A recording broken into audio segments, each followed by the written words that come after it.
Hi, my name is Teddy Ruxpin. Can you and I be friends?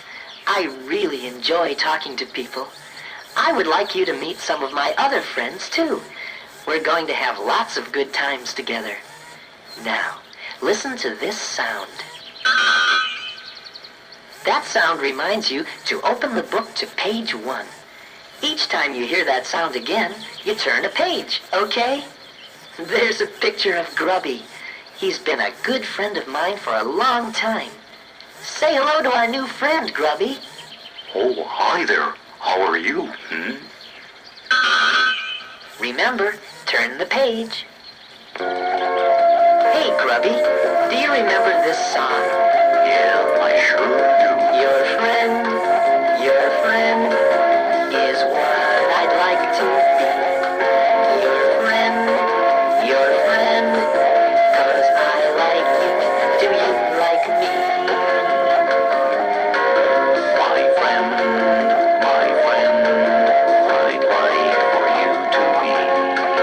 My friend, I'm nice to you, you're nice to me. Friendship is a lovely word. It makes a lovely sound.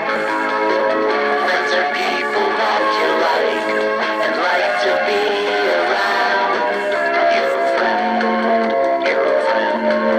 is what I'd like to be. Your friend, 'cause I like you. Do you like me?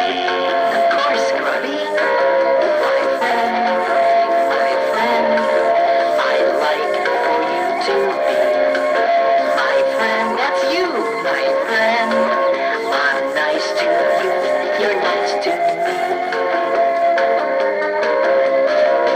Friends are people that you know when they have things to do.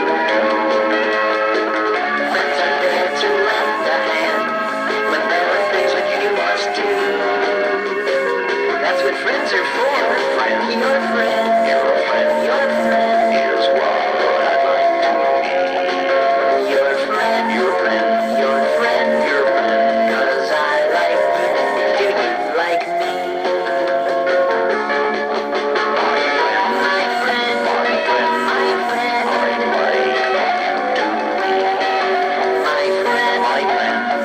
my friend, I'm nice to you, you're nice to me. To make you smile, you are so pretty when sad. And friends will make you happy, and I'm real glad I have you for my friend. My friend.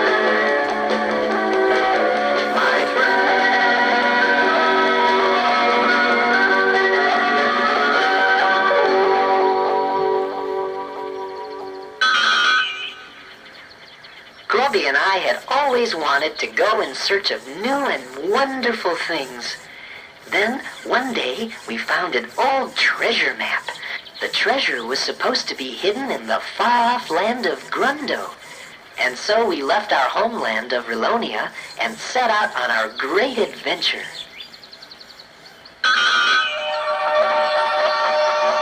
Let's go to far-off places and search for treasures bright.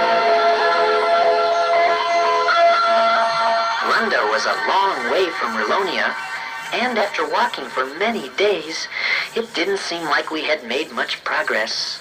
Teddy, my feet are getting sore. I must have stepped on every rock between Relonia and here. You didn't tell me that adventure seeking would be this hard on my feet. As you can see, Grubby does have a lot of feet to worry about. So we decided to camp there overnight. The next morning, Grubby's feet were better, and we continued on our journey. That was the day we met Newton Gimmick. Oh, hello there. My name is Newton Gimmick, but everyone just calls me Gimmick. I'm an inventor. Oh, yes, indeed. We we discovered that Gimmick is a marvelous inventor. Oh, I think marvelous inventor might be exaggerating. It would probably be sufficient to say wonderful inventor. We also discovered that Gimmick is modest.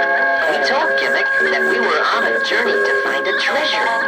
He said that one of his latest inventions might be very useful to us. Grubby and I were very interested, so we went to Gimmick's house to see just what this new invention was. Yes, here it is. I call it an airship. It looks like a boat.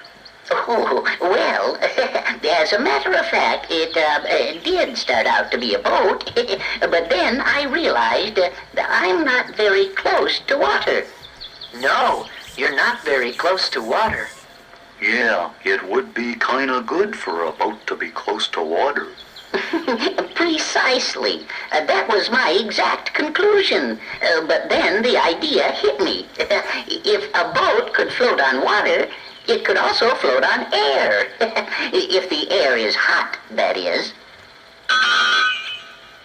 Gimmick explained that by pumping hot air into a giant airbag under the ship, the hot air would rise and cause the ship to lift off the ground. It sounded logical, but somehow something didn't seem quite right. Teddy, something doesn't seem quite right. As the airbag filled with hot air, the ship began to lift off the ground. Hey, Teddy, it's working. Yes, just as I expected. Make sure all the tether lines are tight. Everyone, get aboard. The ship lifted off the ground, and Gimmick was delighted with his new invention. But somehow something still didn't seem quite right. Do you know what it was? Teddy, something still doesn't seem quite right. And I think I know what it is. Whoa! Hey, we're tipping over! Watch out, Grubby!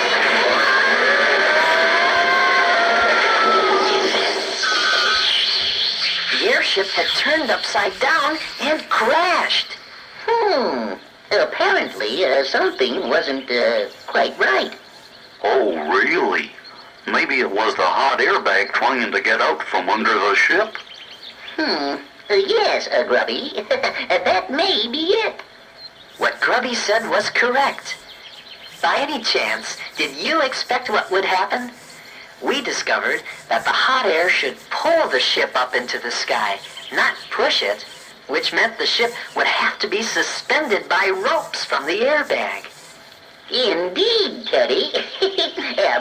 And once we had done that, everything was all right. Well, almost all right anyway. You see, we could make the ship go up and down okay, but we couldn't steer it very well. In fact, we got stuck in a tree. Suddenly, we heard a tiny voice. Just what are you doing in my tree? Who said that? I said that and I'll say it again. Just what are you doing in my tree? We discovered that the voice was coming from a tiny flying lady. Hey, would you look at that? What is it? I'm a wood sprite.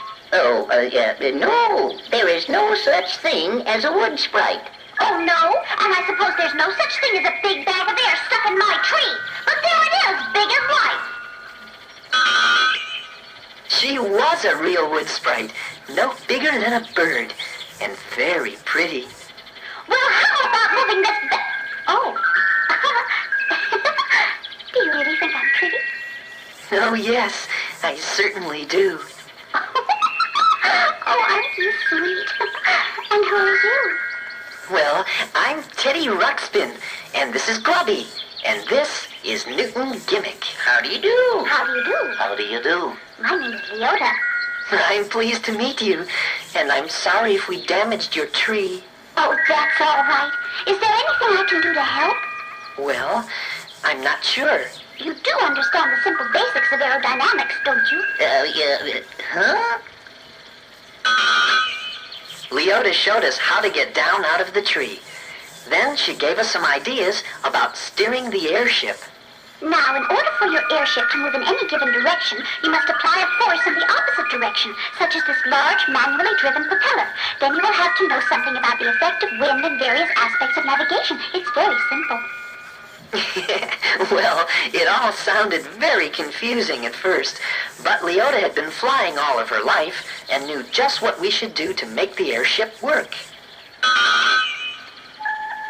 And so at last the airship flew perfectly. We said goodbye to Leona. Goodbye! Goodbye! Goodbye. Goodbye, everyone! And we were off on our way to Grundo in search of adventure and maybe to find a treasure. Grubby and I had met two new friends, Gimmick and Leona the Wood Sprite.